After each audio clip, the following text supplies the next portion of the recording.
Hey, welcome to the Live Compelled podcast. This is Nate Ellerton. I am the lead pastor at Compelled Church, and we do this Live Compelled podcast about every couple weeks. And we have been doing a series of stories, hearing people's stories of how they came to Christ, what Jesus is doing in their life now.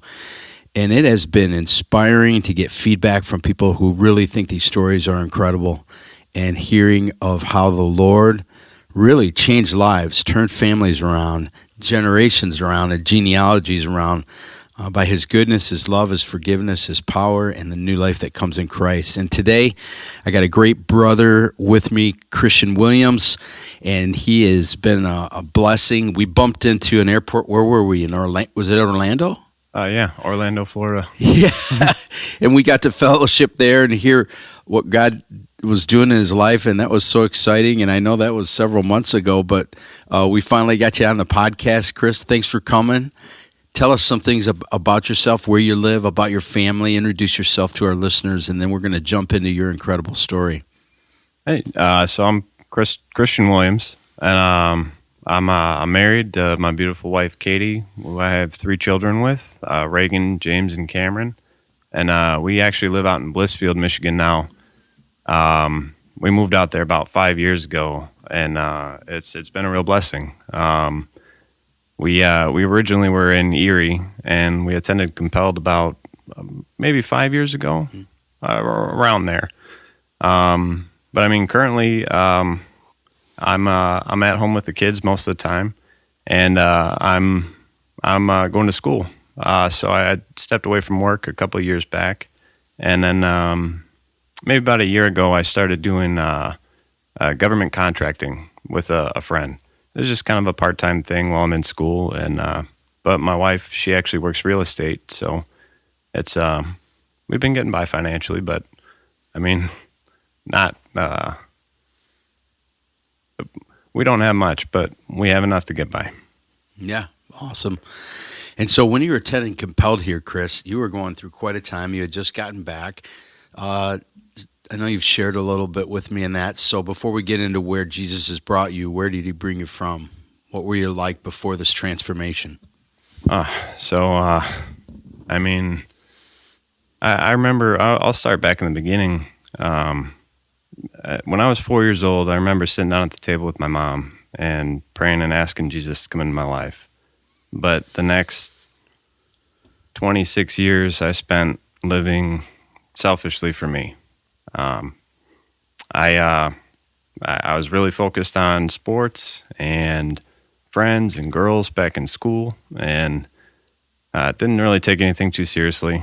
But I was in church my whole life, and it was, I heard everything. I didn't do anything. I didn't pick up my Bible and read. I didn't love others very well. But out of high school, I ended up going into the Army, and I did a tour overseas. I spent 4 years down in Texas, and I struggled a lot after that. I really struggled with the hurts and pains of life that I brought from childhood, that I brought from my time in the service. And at the time I was 18 and just a kid, and I got down in this deep dark hole that I was depressed, I was isolated, alone, and kind of hopeless. I got to this point where I gave up on living for a long time, and it was really hurtful to my wife and my kids. I felt like a failure as a father, as a husband, and I feel like I really let everyone down. Mm-hmm. But that's where Jesus came in. Mm-hmm. So I want to say maybe close to 3 years ago, that's when things turned around. Mm-hmm. My marriage was falling apart. Me and my wife, Katie, were about to get a divorce. Everything in my life was falling apart. I didn't have a job at the time, and I was struggling with drugs and alcohol. That was the way that I coped, and I used that as my escape. It was I can't deal with my problems, and I'm going to rely on this substance to make it better.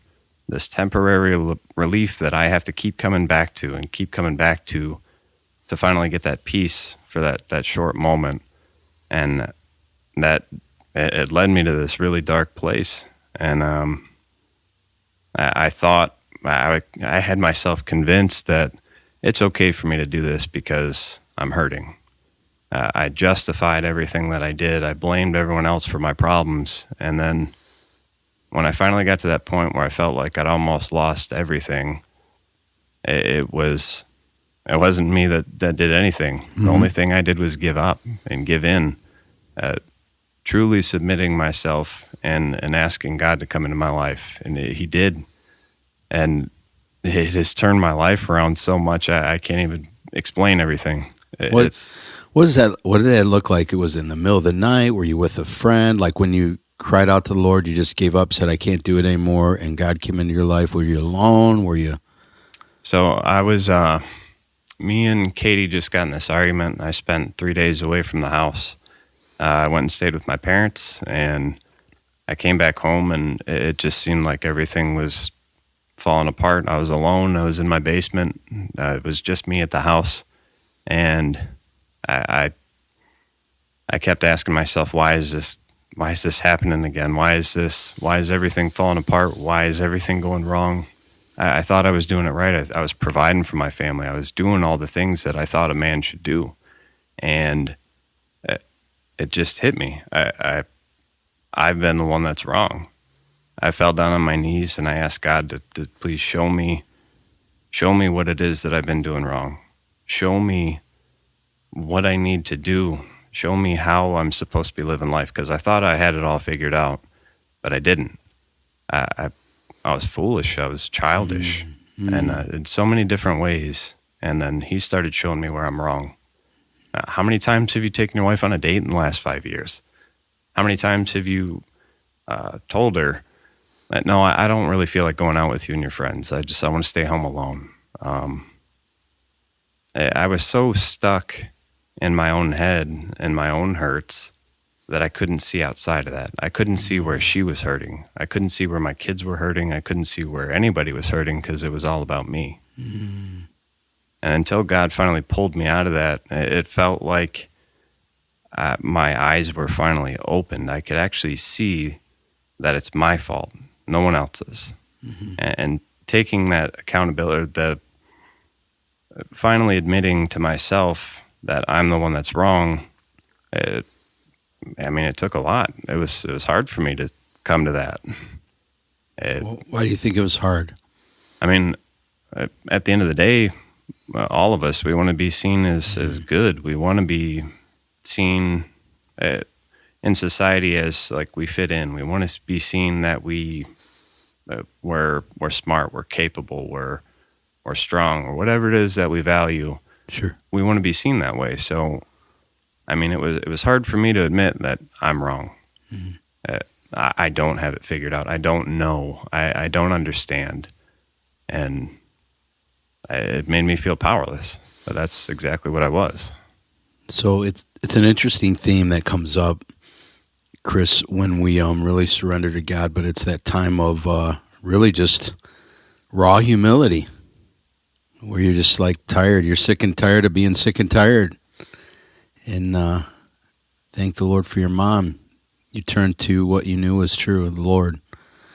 I got this picture in my mind of you falling to your knees and just crying out to God. And the Bible says that if we draw near to God, He'll draw near to us. And that's what happened to you. Yeah, absolutely. He pulled me from the fire. At that point in my life, I truly felt like I was dead.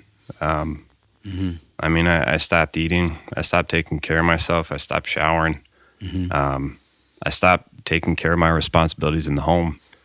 I stopped caring about anything else other than how do I get this pain out? Like how do I feel happy again?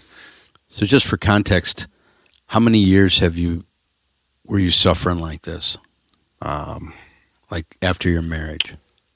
After our marriage started, Yeah, your marriage has started. Things probably went pretty good for a while, but how long were you in this deep, dark hole, you said? I mean, to be honest, most of our marriage. So we got married in 2017, and at that point, we were married for about five years, Okay.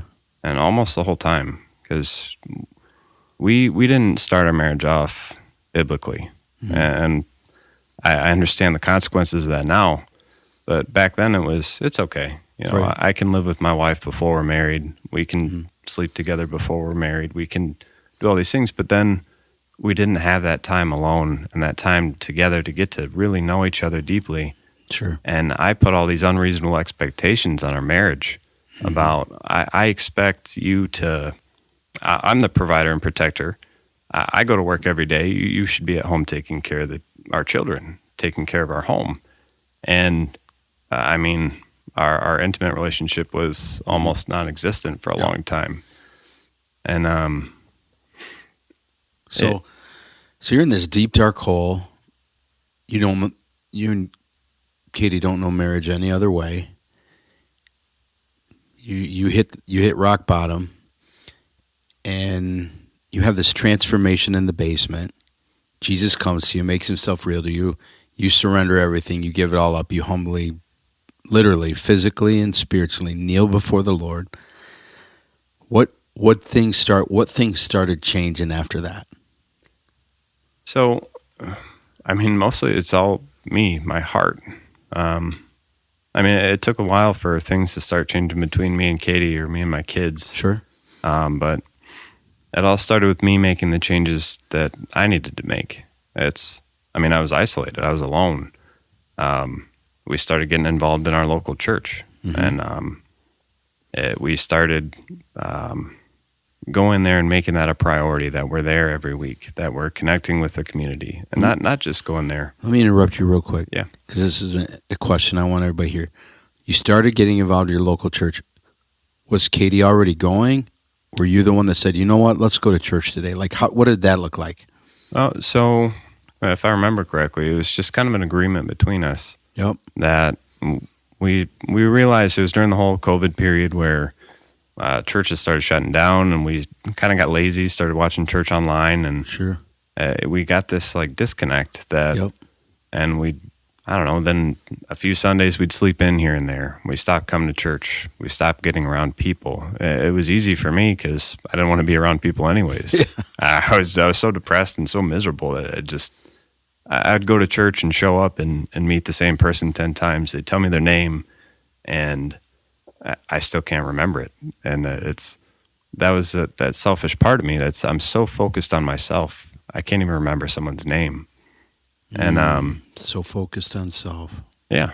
Wow. And then once we finally started going to this church together, it was funny because in that moment when I prayed and asked God to come into my life, it's like the one thing that stuck in my head. It wasn't like I heard this audible voice or anything. I asked God, what do I do? And I looked beside me, and my Bible is sitting right there. And it's just pick it up. Pick it up is the one thing that kept going through my head, and read it. And when I started reading that time, it wasn't about, God, how do I fix my marriage? How do I do this? How do I fix all these problems that I have?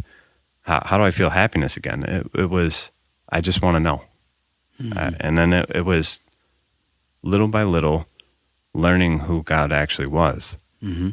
And so, I mean, picking up my Bible and reading, getting involved in the church, actually making it a priority to focus on where have I been wrong and how do I actually fix those things? How do I change those things? You took ownership of that. Yeah, exactly. Yep.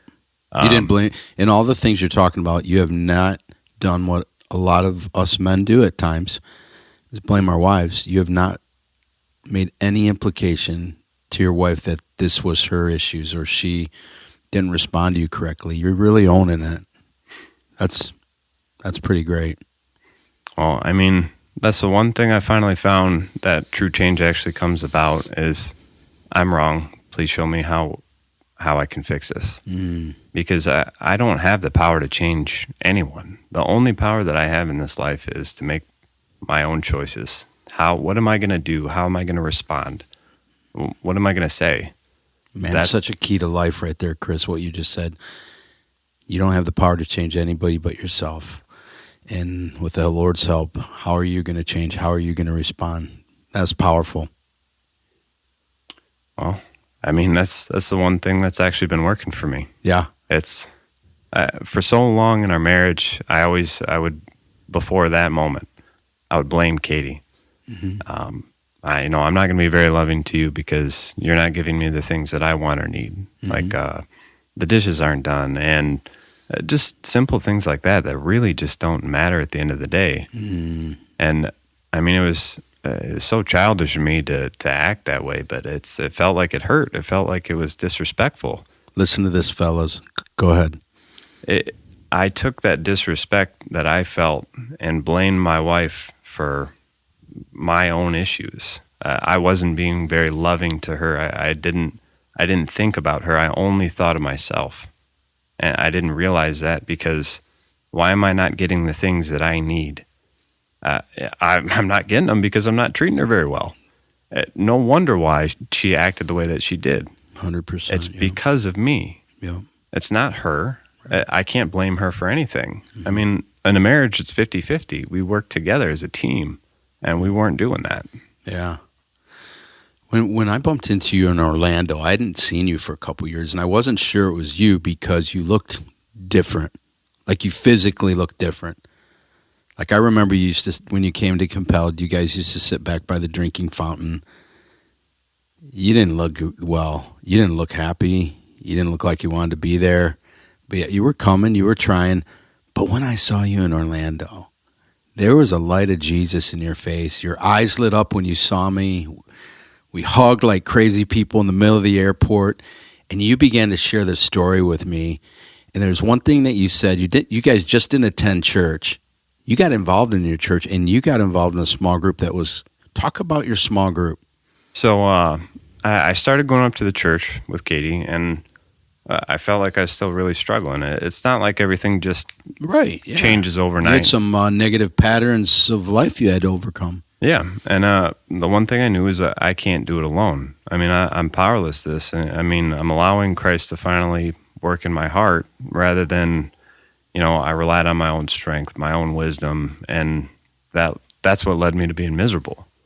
So I wanted to learn. I wanted to look up at examples of other men who wanted the same thing. And I started going to counseling. So I started talking to my pastor at the church, and he's like, man, why don't you come out to what we call Dudes Group? Dudes Group. Yeah. I like that. Dudes Group. Yep.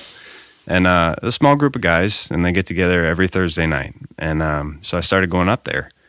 And I wanted to know more. I wanted to learn. I wanted to look up at these examples of men of what a Christ-centered life looks like. Because I didn't know. Mm-hmm. And I wanted that. I wanted to pursue that. I wanted to chase after it. And getting involved with that group made a huge difference in my life. Mm-hmm. Being around people to hold me accountable for my actions. Mm-hmm. Tell me when I'm wrong in a situation rather than me justifying, Katie, man, she did this or she did that. Well, what did I do? What's your part in it? And you need someone to ask you that question.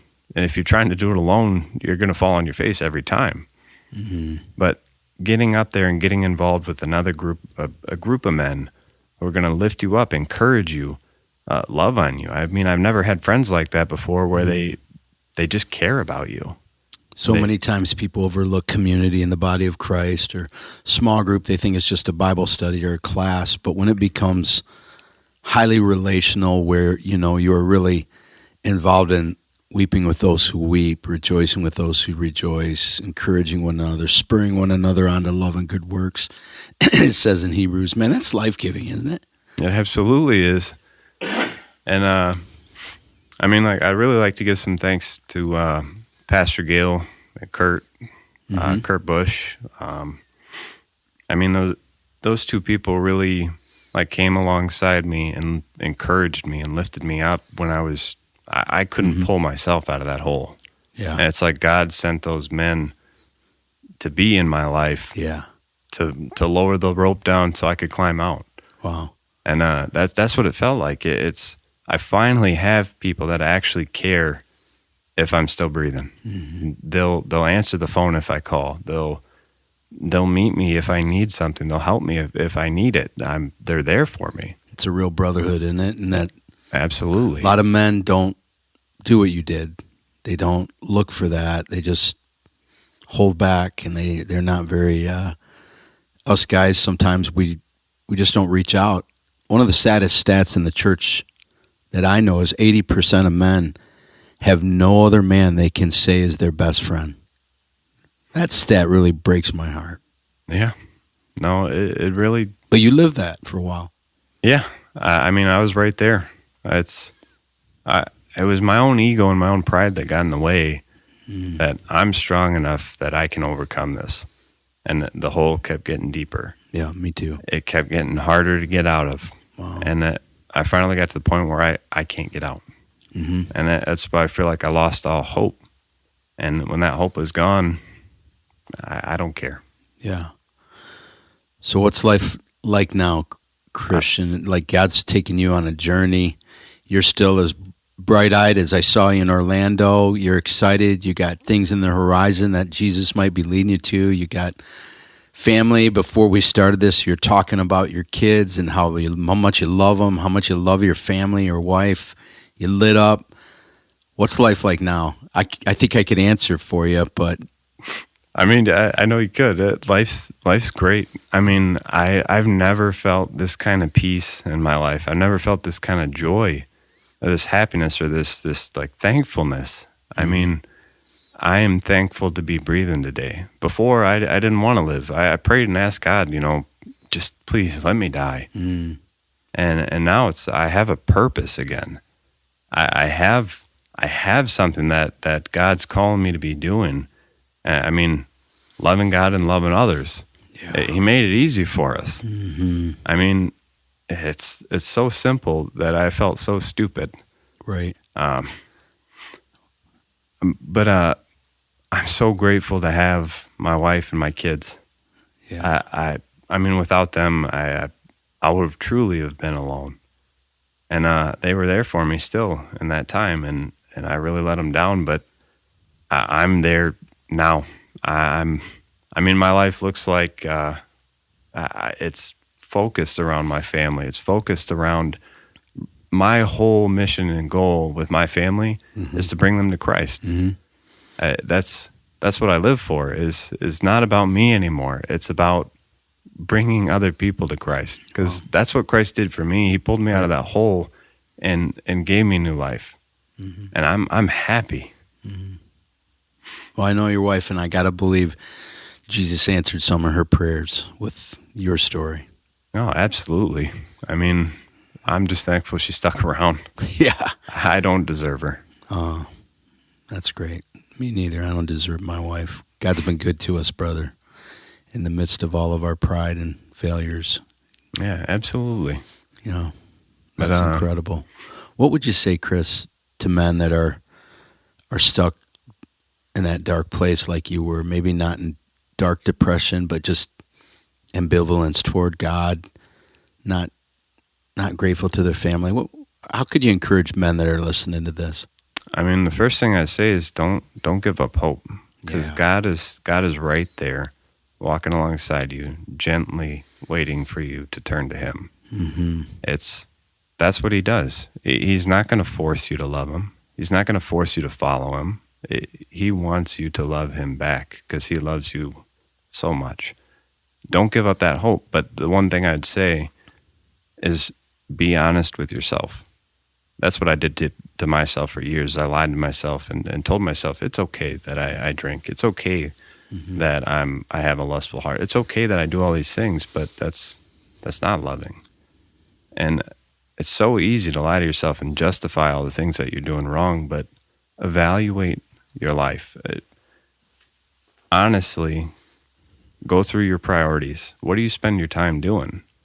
Do you give time to God every day? Or do you spend 3-4 hours watching TV every night? Mm-hmm. How much time do you spend on your phone? You can check right in the settings. It'll tell you. Yep.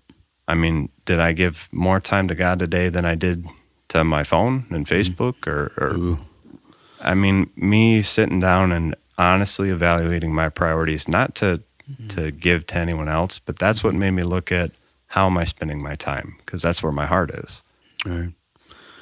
Well, you've heard the gospel, and I'm looking at the gospel in action with your life, and I'm proud of you for not giving up, and I'm thankful we had wives that pray for us and other people in your life, and a good church that you're a part of, and not just attend and walk in and walk out, but got involved in a small group. You got an inspiring story, Chris, and I was thinking about you this morning in my time, and these verses came to mind for you. I will extol the Lord, for you have drawn me up or lifted me up. You have not let my foes rejoice over me. My God, I cried to you for help, and you've healed me. You brought me up, my soul from the pit, and restored my life among those who go down. And so I'm thankful for your restoration, Chris, and I'm thankful for your family, and I'm excited to see what's next for you. Well, I appreciate you asking me to come out here and share, Nate, and I'm happy to share my story with other people. Yeah. I'm not ashamed anymore. I'm not scared to go out and tell people this is where I've been. Mm-hmm. I've struggled here, because that's what allows me to relate to anybody. Yep. And anyone who calls on the name of the Lord will be saved. And that night in that basement, that's what happened to you. I'm absolutely. All the praise and glory needs to go to him, because Yep. he did it for me. Yep. I didn't do anything but give up. Well, thanks, Chris. This is the Live Compelled podcast, and I want you to do something. I want you to take a second and say, who could I send this podcast to? Is there a man that needs it? Is there a wife that needs hope that Jesus can change any husband, any circumstance? And please subscribe, and you'll just get these every time we crank one out. And so the 2 Corinthians 5:14 says, live compelled, man. It says we are compelled by Christ's love. Christ's love compels us. And thanks, Chris, and thanks for joining us.